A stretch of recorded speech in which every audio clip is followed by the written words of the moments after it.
Today I'm going to talk a little bit about the science of Nikola Tesla in light of the biblical worldview versus the materialistic worldview. And let me tell you a little bit about his life. He was born in Serbia, in Croatia today, and it was part of the Austrian Empire. And he was born on July 10th, 1856. 100 years before I was, and he was born to a pastor. It was a priest. It's the same as a pastor today, and his family, his wife, and he was born on a very strong electrical storm, and the midwife told his mother he's going to be a child of darkness, but his mother said he would be a child of light, and she was proved to be right.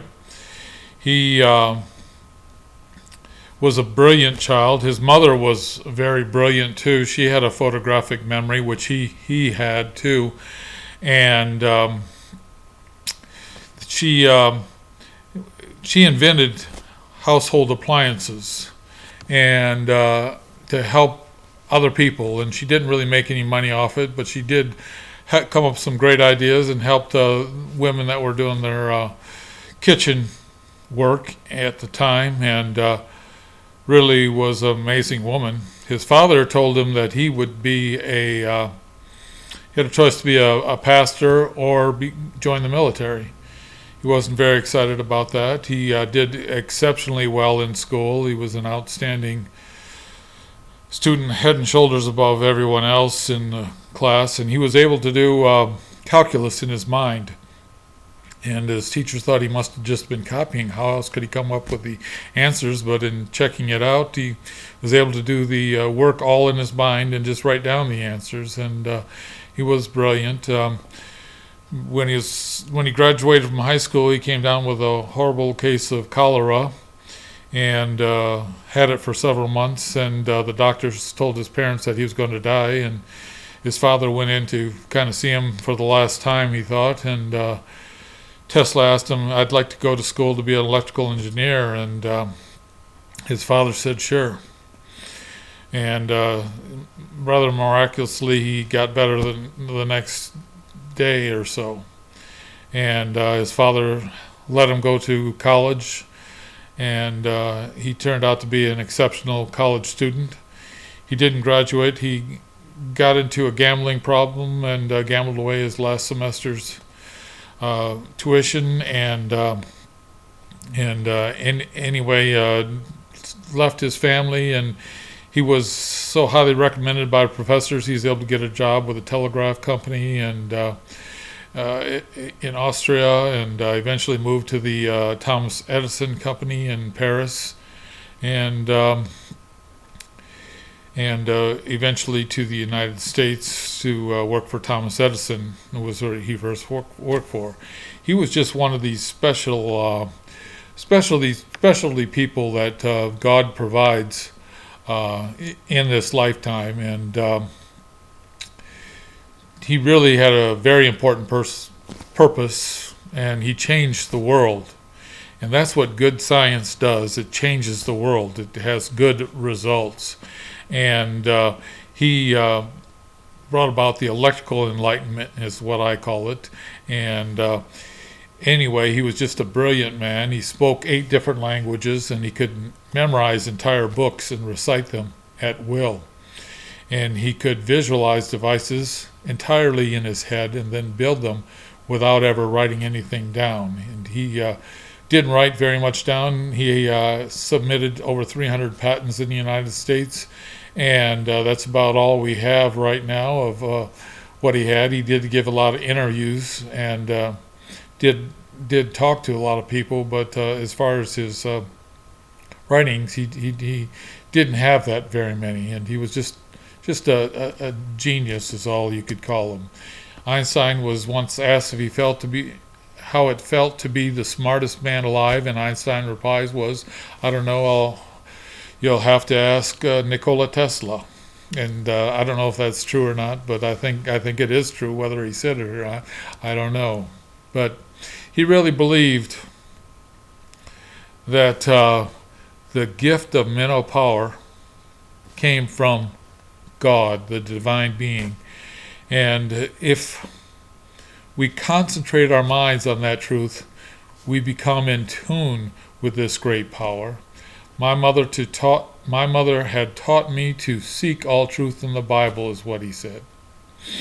And he read the Bible and he memorized the Bible as still a young man, and he did have this fundamental truth given to him by his mother.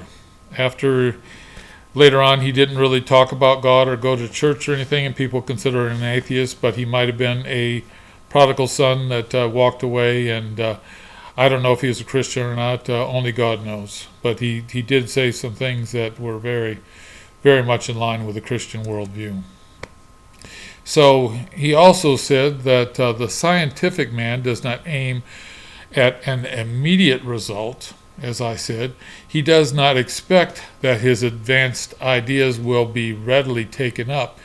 His work is like that of a planter for the future. His duty is to lay foundation of those who are to come and point the way. And that's what he believed it was. He thought he was there for the betterment of society, and just all the inventions and everything. I'll talk about some of them, and just amazing, everything that came from his science. And I got to depreciate what I thought of Albert Einstein during my study, because Tesla didn't think that, and I just can't think of anything that's come from his science. He did work on the nuclear bomb and made mathematical principles for the Manhattan Project, but didn't really result in anything much, his ideas. And the important thing is that science is an absolute, and he really believed this. He said the history of science shows that theories are perishable. With every new truth that is revealed, we get a better understanding of nature, and our conceptions and views are modified.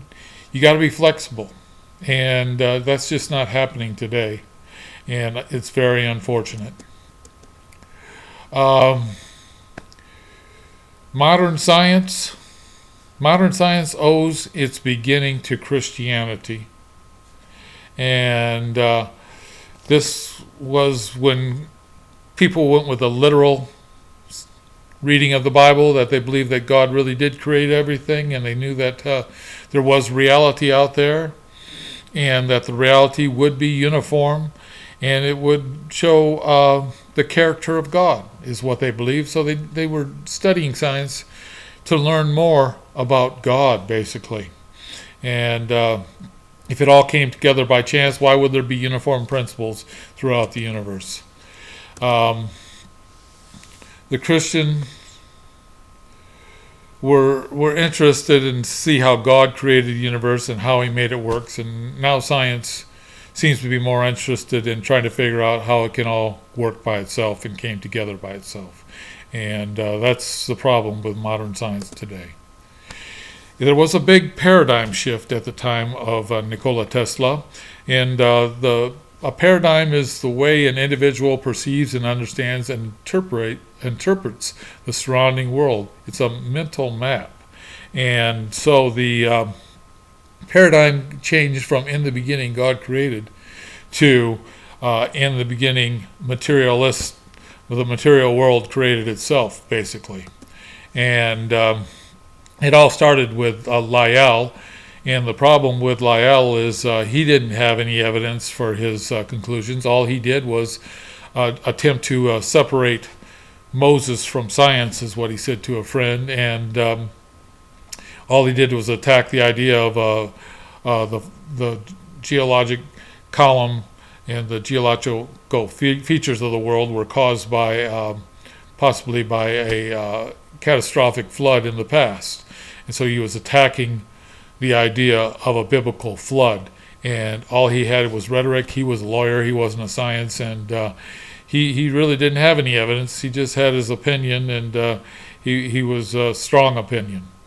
And also Charles Darwin, he took his grandfather's idea that came from the ancient Greeks, that came from the Hindus and Egyptians and Sumerians, and just the materialistic idea. And Darwin didn't have anything. He had finch's beaks, and he came up with a whole new story, the world thought, but it was a very old story.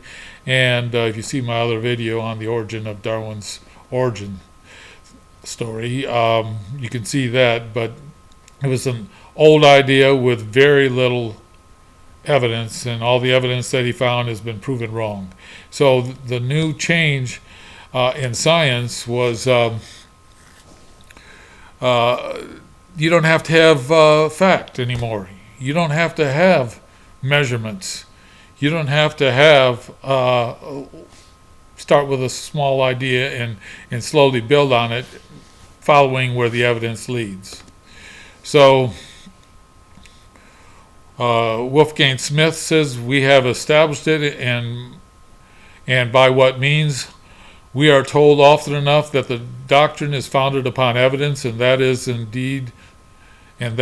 indeed this evidence is henceforward above all verification, as well as being immune from any subsequent contradiction by experience. But we are left entirely in the dark on the critical question wherein precisely this evidence consists. We are told dogmatically that evolution is an established fact, but we're never told who established it. So, just the idea that you can determine the theory of everything and it's already been determined, and it's all materialistic, came from these guys, and that's what's going on with the science at the time. So materialism had taken over, and it's a philosophical view that the only thing that can truly be said to exist is matter. That fundamentally all things are composed of matter, and all phenomena are the results of material interactions. And that's the idea that had taken over and was taken over at the time. And there still were some problems with it, and with physics and astronomy, and that was taken care of mostly by Albert Einstein. So what happened? Science is supposed to be based on the scientific method, empirical evidence, and the scientific method is a systematic observation, measurements, and experiment, and formulation, testing, and modification of hypotheses. That's what science is supposed to be about. And with Albert Einstein, measurements weren't important, observations weren't very important, experiments weren't important, just all kinds of violations of science. But we have scientism now. And this says science alone gives truth, and this truth is absolute. And they have various prophets.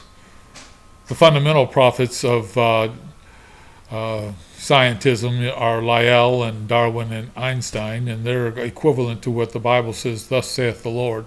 We pay attention to that, and we accept it as absolute in the Bible, but they have everything that Lyell and Darwin and Einstein says, and scientists are prophets today, and as long as they don't question the basic story of Darwin, they can remain silent. But anyone who questions materialism are false prophets and must be quieted or eliminated. And science can declare things settled science, and it's absolute truth. And Tesla didn't believe that science should ever be absolute truth, but that's what's happened today because of scientism.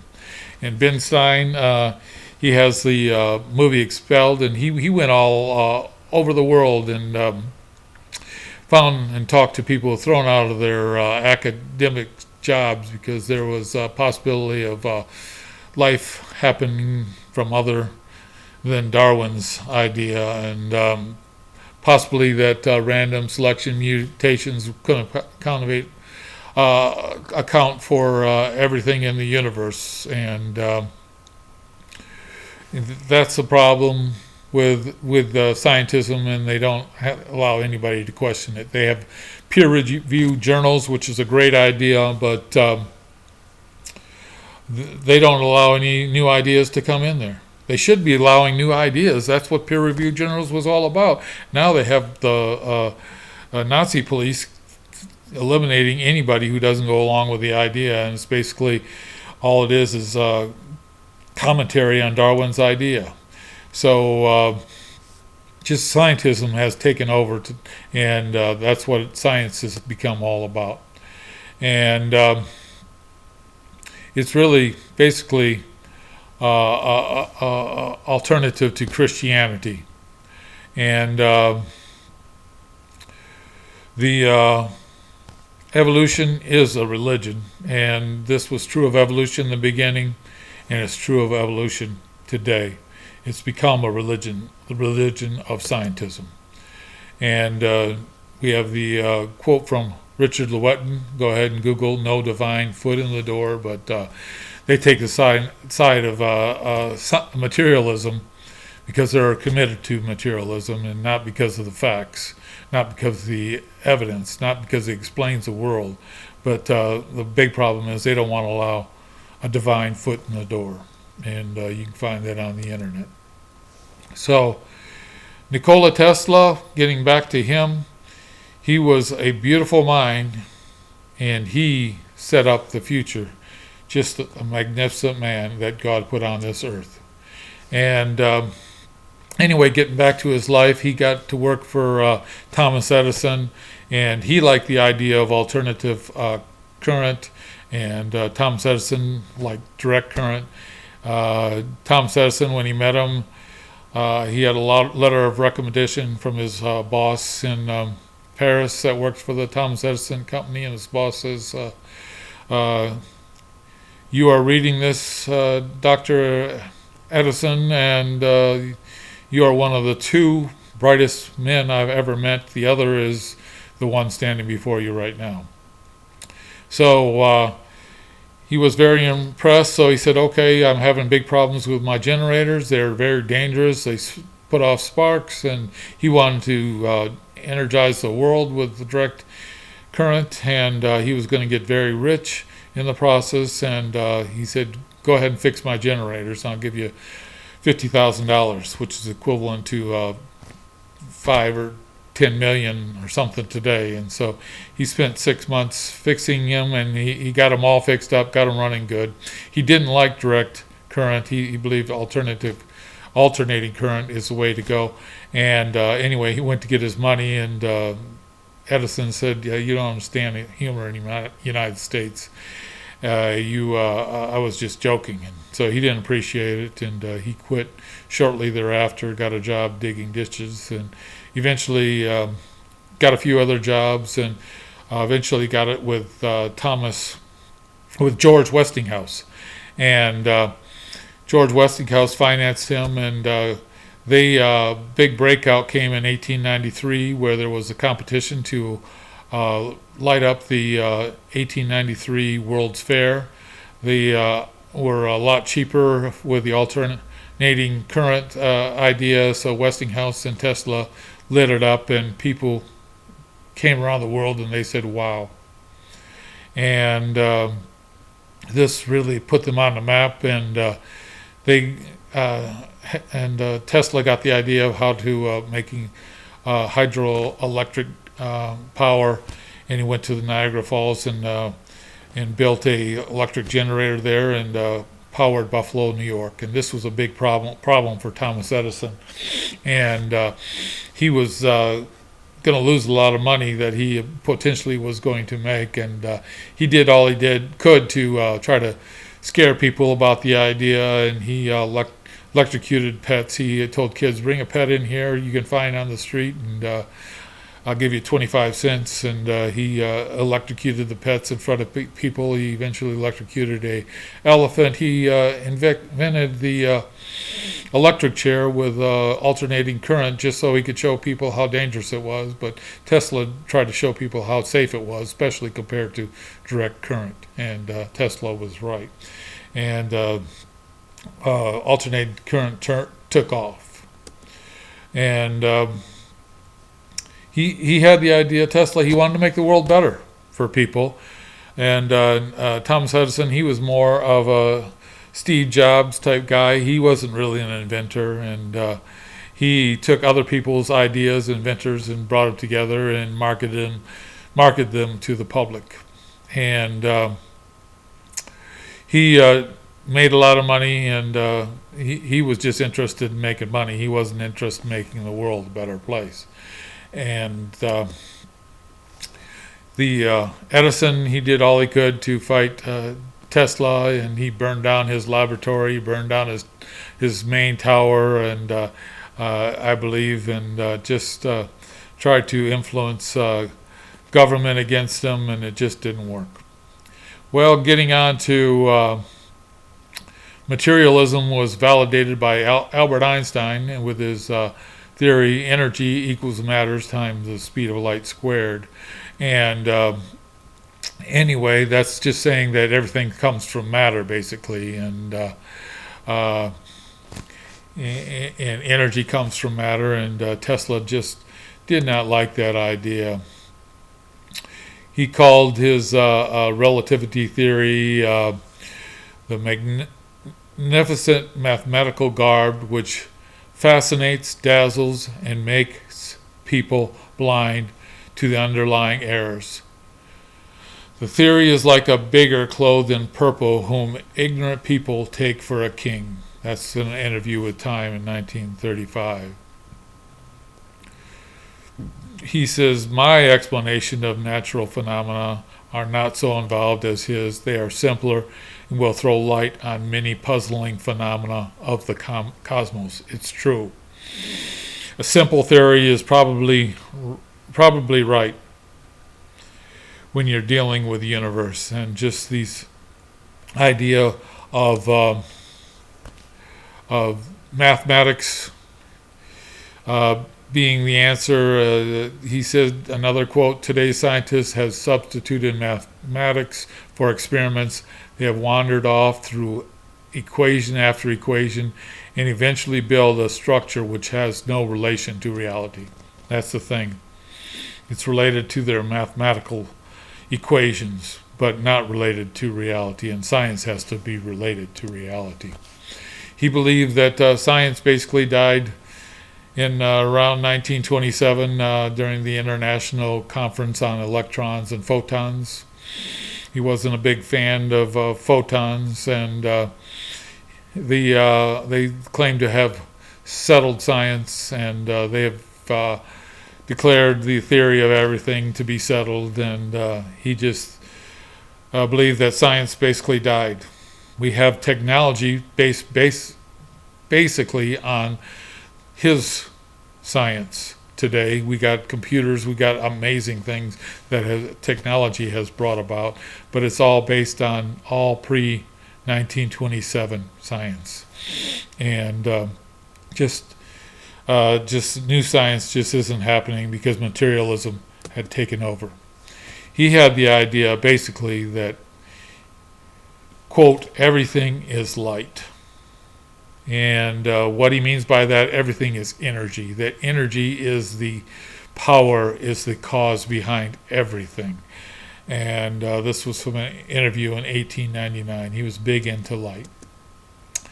And this is consistent with the Bible. I suggest you do a Google search on Bible verses. God is light. And Genesis 1 verse 3 says God is light.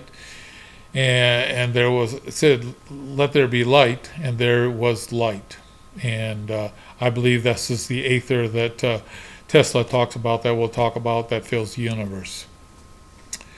And 1 John 1:5, this is a message we've heard from him and announced to you, that God is light, and in him is no darkness at all. John 1 verse 4, in him is life, and the life was the light of men.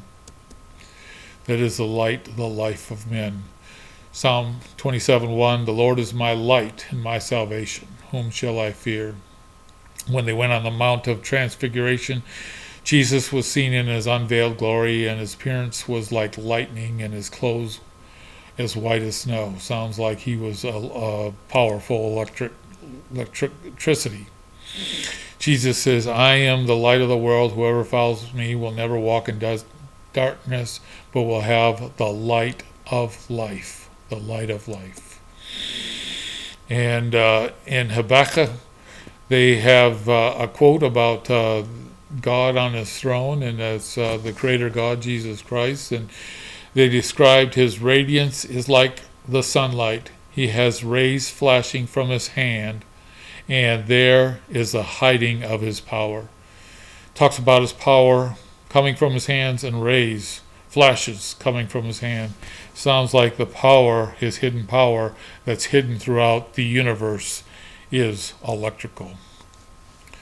For we know in him all things were created, things in heaven and on earth, visible and invisible, whether thrones or powers or rulers or authorities. All things have been created through him and for him. He is before all things and in all things and holds all things together. That's Colossians 1:16 and 17. So, Nikola Tesla, he says all perceivable matter comes from a primary substance or tenuity beyond conception, filling all the space, the ether, which is acted upon by the life-giving creative force calling into existence. That's a quote very much in line with what the Bible says, this primary substance beyond conception. And he had a problem with gravity. He thinks that all material bodies do not gravitate between each other, but it is the ether that makes one material body to press to another. We wrongly call this phenomena gravitation. So he believed that the universe is filled with ether, and that's the and electromagnetic attraction is what causes gravity and not mass, which is what they got from the materialist idea. And actually, Isaac Newton believed that it's the only reasonable explanation for gravity in the universe was the ether. And also did the Greek philosophers, and so did all scientists until 1887, where they came up with an experiment that found that they proved that there's no ether in the universe. Of course, they didn't know what the ether really was, and but that became settled science because scientism had taken over. So there's no longer consider there being ether in the universe, and but I believe the evidence is there. NASA knows that the sun is powered, the corona is powered by plasma. They thought that the plasma must be coming from the sun, because where else could it come from? It must come from a material source. And so when they sent the Voyagers out, they had plasma detectors on them, and to see how far the plasma and the went out from the sun. And now it's out in intergalactic space. It's still encountering plasma. So I think just the evidence for plasma experientially, now we know it's out there, and just it's a better explanation for the phenomena we see in the universe. And another quote, the only existence of a field of force can account for the motions of the bodies as observed. He believes there's a field of force out there. It's the ether or plasma. And its assumption dispenses with space curvatures. It explains space curvatures. You don't have to come up with this idea of what we see of space curvatures. All literature on this subject is futile and destined to oblivion, is what he thought. But scientism is absolute, so nobody can question it, and so we're not going to try to find out what's really going on in the universe anymore.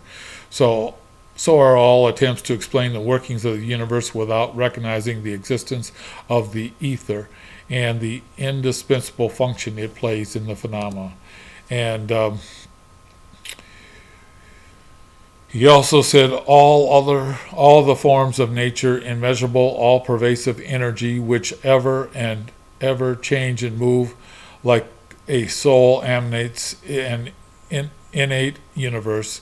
Electricity and magnetism are perhaps the most fascinating.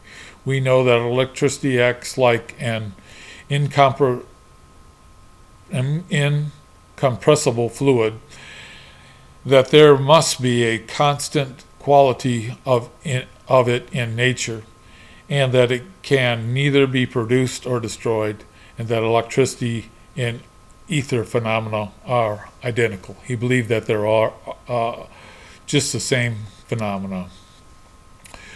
NASA believes Dr. Dennis Gallagher, plasma physicist at NASA's Marshall Flight Center, says 99% of the universe is made up of plasma. Very little matter in the universe is made of rocks like Earth. Earth is totally different. That's what the Bible says. It was created before the light. And anyway, if the universe was filled with plasma, then in Genesis it says that he made the stars, and is made out of pre-existing material. It was made out of the light, I believe, that is in the universe, the ether, the plasma that's there, and that's what Dr. Dennis Gallagher says. The plasmauniverse.com says the visible universe is 99.999% plasma. The sun is about 100% plasma. All the stars are plasma. Plasma makes up nearly 100% of the interplanetary, interstellar, and intergalactic median. The Earth's ionosphere is plasma. Just, it's an amazing thing that we really should be studying. Tesla said it is true that many scientific minds envisaged the theory of a gaseous ether, but it was rejected again and again because in such a medium, longitude waves would be propagated with infinite velocity. So he's saying the problem that is rejected is it changes the speed of light. And he believes that light is not photons, that it propagates the field of the universe, and it is an instant reaction, and it causes infinite velocity for the light in the universe. And they don't like that. It would have them to rethink everything in the universe, how old the universe is. And anyway, another big problem with ether is how did it get there? All this energy that fills the universe, they have hard enough time just explaining how the matter got there. They have to come up with a bunch of silly stories to try to explain it. The ether is beyond impossible to have gotten there by itself, and it had to come from a infinitely powerful source, the creative God of the universe. And he says if you want to think of the secrets of the universe, think in terms of energy, frequency, and vibration. So what did he think light was? Is it particles and waves? Is it duality, as they tell us today? The answer is there's no dualities in the universe. There are only things that are things, and there's no duality. It's not waves and protons. It's waves that are caused by the propagation of a field, and that's what light does. It propagates the field. The field in our atmosphere and Earth is not as dense as the ether plasma in the universe, so light goes slower in this field. And the big problem I didn't mention with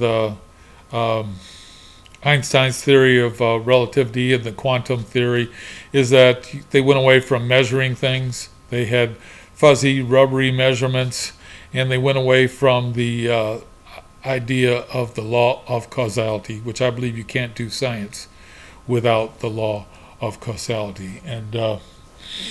And so just the modern idea of relativity is just based on these bad assumptions.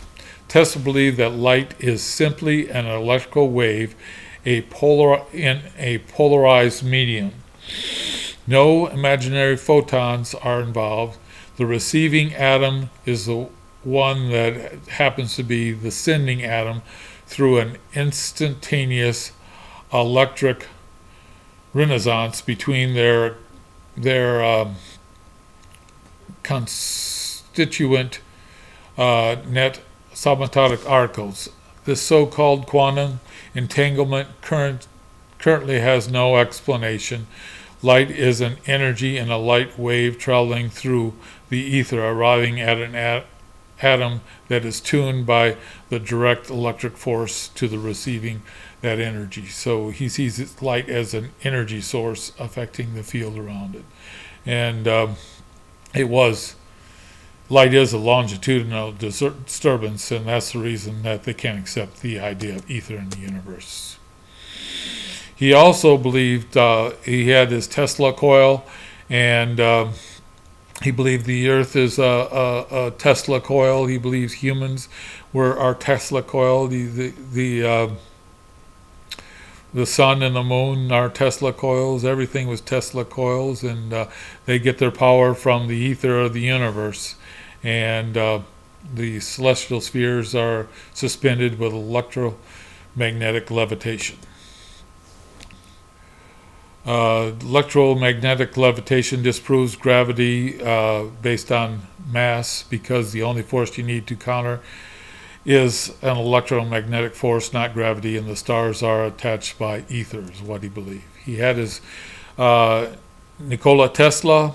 There's a Tesla tower in near Waco, north of Waco, and you can Google Tesla tower. And what was involved, his main Tesla tower was burned down by somebody who was supposedly hired by Thomas Edison.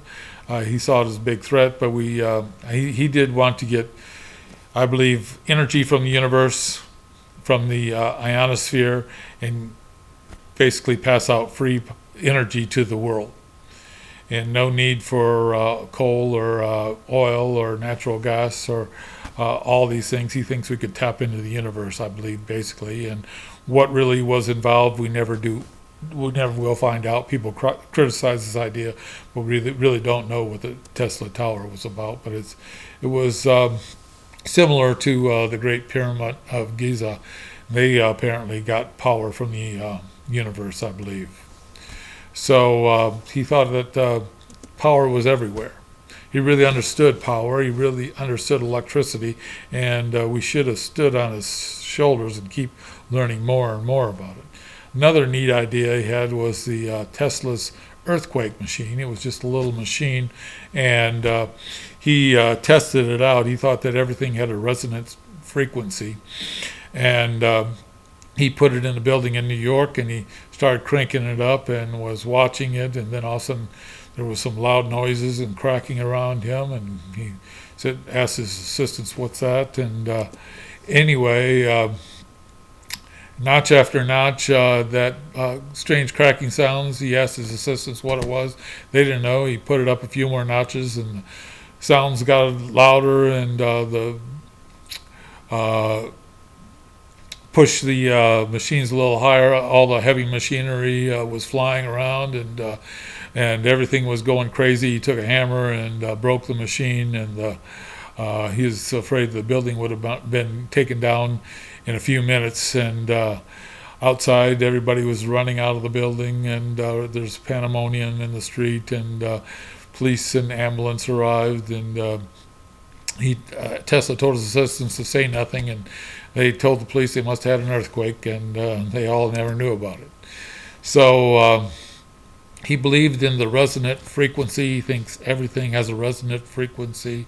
And he believed also our entire biological system, the brain and the earth itself, work on the same frequency.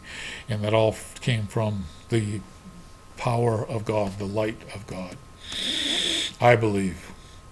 his ideas were put into practice in the medical field, and in the early 20th century, the use of electric therapy for healing and health were commonplace. And anyway, there was 13 different medical schools that taught electrical therapy and electrical healing. And that changed in 1910 when Andrew Carnegie and John D. Rockefeller bought out all the pharmacy companies. And they took over the pharmacies. They were basically social Darwinists, and they were like, you're justified in killing the weaker, so the stronger survives. Survival of the fittest. And they applied it to the pharmacy companies. And they put together a report called the Flexner Report, and they took it to Congress. And spent a little money, and at the time there were the 13 medical schools using electronic therapy, and by buying off Congress and using this fake report, they got Congress to authorize the defunding of any institution that taught there was energy in the body. It's a materialist assumption, and that's what we've gone on, and that's become settled science basically since then. And so they defunded all the medical schools, and they also made a clause that physicians that treated the body with electricity would lose their license. So if you want to keep your doctor license that you work so hard for and keep healing people, you better not use electricity. One doctor who recently did some more research where they should have been doing it long ago was Dr. Jerry Tennant. And he ran with this idea of electricity in the body. He was an eye surgeon, and unfortunately he was operating on an eye from a patient from a third world country, and when he cut the eye open it exploded, and he got a very bad sickness, and he was bedridden basically, and he was led, I believe he's a Christian, and he was led to study electricity in the Bible, in the body. And he found it was fascinating, a great deal of information, and he thought that just the whole body is run by electricity. We know before that the brain was run by electricity, that nerves are run by electricity, and they do have a function in different parts of the body, but he took it to a whole different level, and he believed that all the muscles and all the acupuncture points are batteries and generators. And so your body has all this electricity, and it generates body from the muscles. When you use your muscles, you're building up electricity in your body. You also believe you can get electricity from light, but you don't want to get too much sunlight. And he believed that that's where it comes from. This was done a lot in Asia, and we had an Asian neighbor, and they would lay out in the sun, and we'd ask them, "What are you doing?" And they're saying, "We're getting electricity." And so this idea is not totally from him, but the idea of electricity healing people was brought back here after Nixon went to China in 1972, and he got the FDA to authorize certain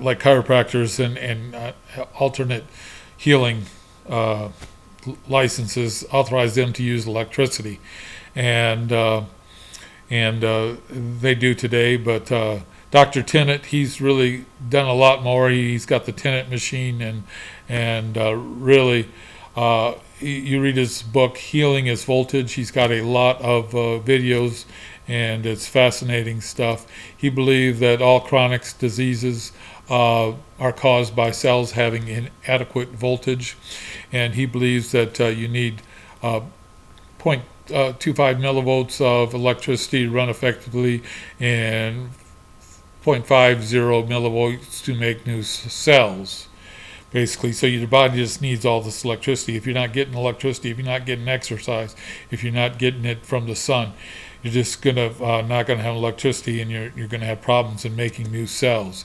And cells need 0.75 millivolts to fight cancer, is what he believes. And he believed that you can measure the voltage in your body by the pH levels, and that's what he believes that the pH levels represent, the amount of voltage in a liquid in your body. And so he said if you got cancer, you got to get your voltage up. Another thing that he talks about and a big supporter of is, let me talk about for a minute, is iodine. And the early 20th century, they realized how important iodine was for the human body, and they put it in all flour and all salt, just so that humans would get enough iodine. And anyway, the Big Pharma didn't like the idea of people being healthy and having iodine. So in 1947, they commissioned another study, and they found that iodine in rats caused their thyroid to stop. And other people tried to replicate that. They tried it in other animals. They tried it in humans, and it just didn't work. But big pharmacies, they took their report and took it to Congress. And finally, in the 60s, they got Congress to stop the requirement that salt have iodine in it. And they got Congress to replace salt, the iodine in flour that went into bread, and they should have just taken it out. That was enough, but instead they had them put in bromine. And bromine, actually, it blocks iodine from getting in your body. And it has been banned, I believe, in every other country in the world because they know it's not good for you. But it's still mandated by Congress because of pharma's influence to be in all of our flour today. And have been some congressmen that have tried to stop this idea to ban bromine in the world, but they've been shot down. And so how do you measure how much millivolts you have? Dr. Tennant says 7.3 to 7.4 is equivalent to 0.25 millivolts. So it's like in cancer, I know I've heard other places that an alkaline environment, cancer doesn't grow. So Dr. Tennant would say that's because of high voltage. And so keeping your voltage up is very important. He says to take at least 12.5 milligrams of iodine a day. And you can look into his book and look into his videos on YouTube and find out more about it. So our bodies need other things besides electricity. It's like a car needs electricity. Our bodies are made, they're organic. They need the vitamins. They need water. They need the oxygen. I'm not saying all those things, and don't get the wrong idea. And you got to eat healthy. And if you take these bad drugs and everything, it's going to cause problems. And just got to realize that our bodies are made from the dust of the ground too. And scientists have discovered that 59 elements found in the human body are all found in Earth's crust, validating what the Bible says. Another idea that started with Tesla and was carried on for a little while was mortal oscillation rate. And this was the science that the DNA clusters are sensitive to resonant frequencies, and what they believed is what they had to do was find the resonant frequency of cancer versus the resonant frequency of the good cells, and they could use a type of earthquake machine and basically kill all the cancer cells in a body. Just go over the body with the finding the resonant frequency. If they didn't get it all, go back and get it later.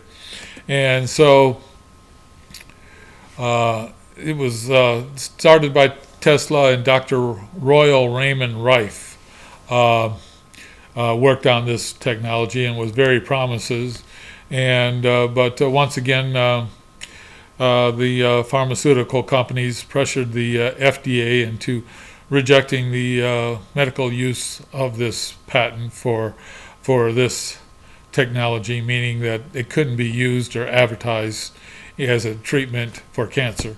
And you got to understand, pharmacies, the pharmaceutical companies, they make like over $9 billion on chemotherapy that helps with some cancers, but mostly doesn't help with most cancers. And they got to still have the idea of eliminate the competition. If they were really caring people, they'd like, bring it on, see if it works, go for it. If it works for humans, that's great. They don't have that idea. Another idea Tesla had was plasma charged water. He used the Tesla coil to create plasma energy arcs to simulate lightning on water.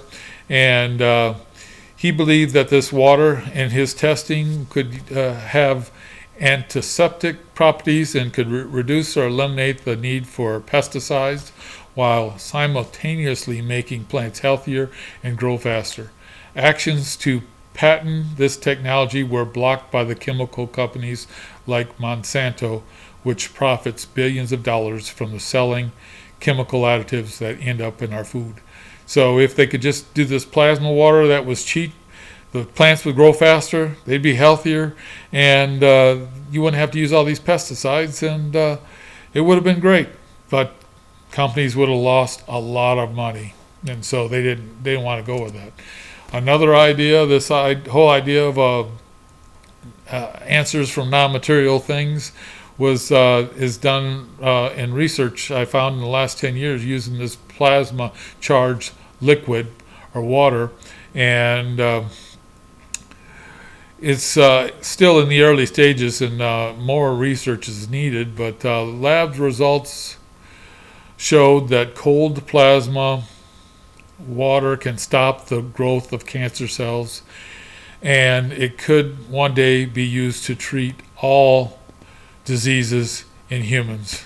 But the big problem is scientists need to first understand why it has the effect it does. They're trying to get it going in Europe, and unless they start figuring out how the body is electrical, they're not going to figure out how plasma water works. And they know it works, but they can't market it because they don't know how it works or why it works. But that's basically where we are in science today.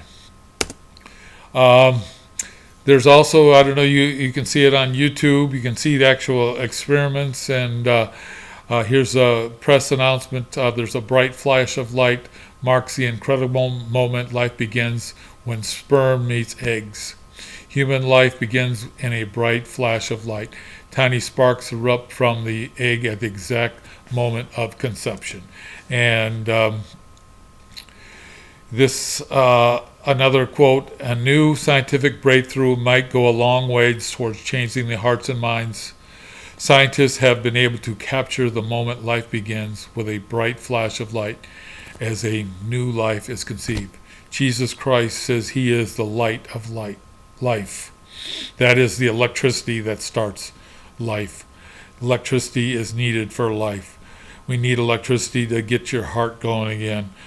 Just this idea of electricity has just been too limited. We need to start thinking about it again. Another interesting study, I read about it on the National Institute of Health, and they call it the biofield anatomy hypothesis. And this hypothesis states that a person's memories are stored in standing waves of energy. They call it plasma. And information is stored in the biofield. The weak magnetic toroidal field that surrounds and interpenetrates the human body. They believe that we all have this field, this plasma field in our body that's not restricted to our body. And I believe they have found the human soul. And not only are our memories stored in there, also our thinking, our ability to make choices. That's how we got free will, because we have a electric plasma soul. And I believe that this soul is going to be what leaves your body when you die, and you're going to have all your memories with you.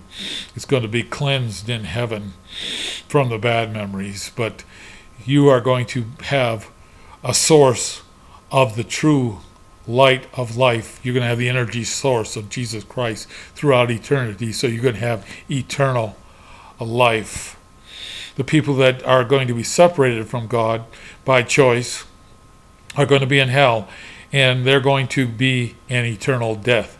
And that is consistent with the first law of thermodynamics and the second law of thermodynamics that says that life, that energy cannot be destroyed. It cannot be created or destroyed, but it goes through entropy if not connected to another outside energy source. So we're going to be connected in heaven to an outside energy force, and those in hell are going to be not connected, and they're going to go through eternal entropy and eternal death. And people are like, how can you go through eternal death? Well, if your soul is energy, then you can go, because your soul cannot be destroyed. And that's eternal death, eternal entropy. So we understand from electrical science, Tesla says that we know the true nature of light and has provided us with innumerable appliances and instruments of precision, and has vastly added to the exactness of our knowledge of everything. He discovered fluorescent light, the laser beam, wireless communication, wireless transmission of electrical energy, remote control, robotics, radio, and modern electrical transmission systems. And he had over 700 patents worldwide, and he foresaw the use of interplanetary communications and satellites and GPS positioning, cell phones.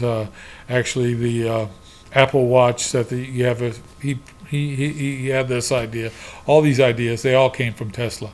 These other ideas from Einstein and Edison, they really didn't result in much of anything. And he says, this very important quote, the day science begins to study non-physical phenomena, it will make more progress in one decade than in all the previous centuries of its existence. We got to get rid of this materialistic idea. We got to get science going and study the non-physical phenomena, that there's more than the material world. And this is what he believes. I believe he's right, that in less than one decade, we're going to have more advances than they've seen in all the centuries before.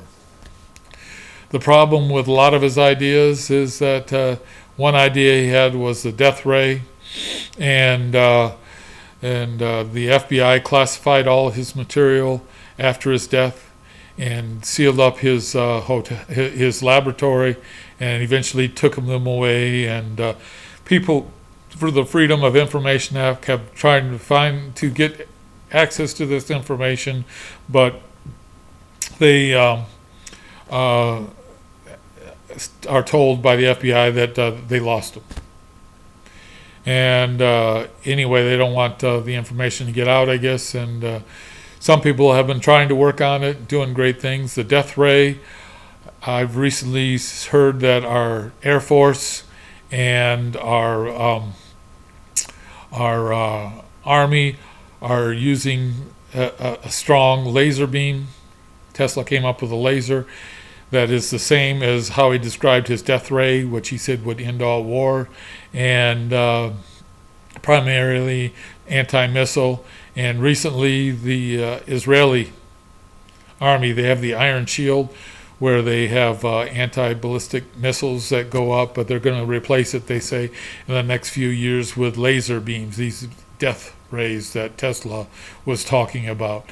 And difference is it costs about $350 to put up a death ray versus the missiles they put up that are about $50,000 a piece. So we'll see what happens, and I believe Israel is going to do great things. So we see here that God is light, and that Jesus Christ is the light of the world.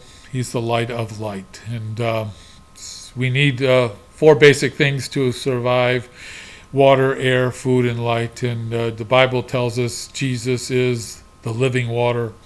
I am the bread of life. I am the breath of life. And he is the light of the world. Jesus is what we need. And in order for us to get that light, that eternal light, we have to trust in Jesus Christ as our personal Savior. We have to look to the cross in faith.